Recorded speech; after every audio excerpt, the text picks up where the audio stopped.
লক্ষ্মীপুরে তীব্র তাপদাহ থেকে বাঁচতে আল্লাহর কাছে ক্ষমা চেয়ে বৃষ্টির জন্য ইস্তিসকার নামাজ আদায় করেছেন মুসল্লিরা। বৃহস্পতিবার 25 এপ্রিল সকালে লক্ষ্মীপুর আদর্শ সামাদ সরকারি উচ্চ বিদ্যালয় মাঠে আয়োজিত নামাজের ইমামতি করেন লক্ষ্মীপুর পৌর শহরের শাহপুর এলাকার খাতুনে জান্নাত জামে মসজিদের খতিব মাওলানা নাসির উদ্দিন মাহমুদ। এছাড়া জেলার রায়পুর, রামগঞ্জ ও রামগতির বিভিন্ন স্থানে পৃথক ইস্তিসকার নামাজের আয়োজন করা হয়।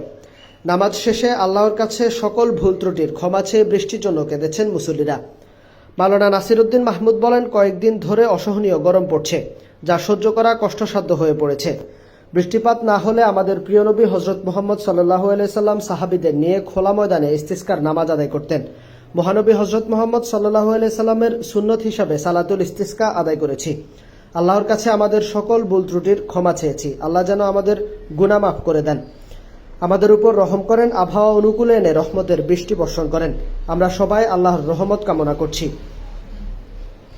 হযরত আদম আলাইহিস সালামের সেই দোয়াকে আল্লাহ রাব্বুল আলামিন গ্রহণ করেছেন এবং আল্লাহ তাআলা তার প্রতি রহম এবং করুণা করেছেন।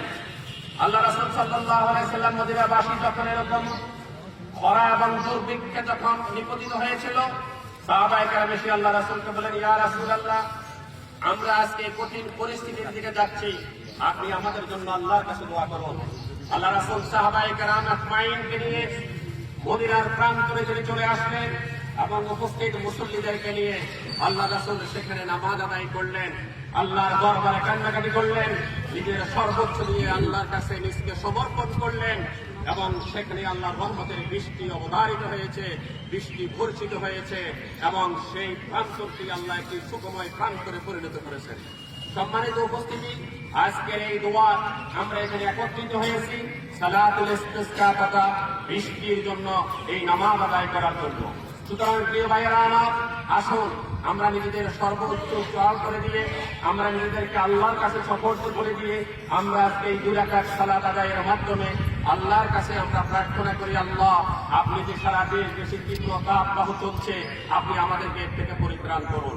আপনি এই দেশের মানুষকে হেফাজত করুন, আমাদের কচি কাঁচা ছেলে মেয়ে যারা রয়েছে তাদেরকে হেফাজত করুন, আমাদের মা বোন যারা রয়েছে তাদেরকে হেফাজত করুন, আমাদের সন্তানদেরকে আপনি হেফাজত করুন।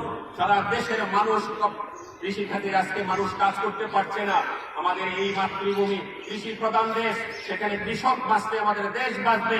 আজকে আমার কৃষক ভাইরা মাঠে কাজ করতে পারছেন না, আমাদের শ্রমিক ভাইরা মাঠে কাজ করতে পারছেন না। আমাদের সেই শ্রমিক ভাইদের জন্য আমরা দোয়া করব, আল্লাহ তাআলা যেন আমাদেরকে এই গরমকে আল্লাহ তাআলা যেন হযরত ইব্রাহিম আলাইহিস সালামের জন্য আল্লাহ যেভাবে করেছেন, হযরত ইব্রাহিম আলাইহিস সালামের জন্য আল্লাহ সুবহানাহু ওয়া তাআলা কালামে হাকিমের মধ্যে ঘোষণা করেছেন, কুলনা ইয়া নারু কুনি বারদাও ওয়া সালামান আলা ইব্রাহিম। সেদিন আল্লাহ সুবহানাহু ওয়া তাআলা বলেছেন, হে আগুন, তুমি আমার ইব্রাহিমের প্রতি শীতল এবং ঠান্ডা হয়ে যাও।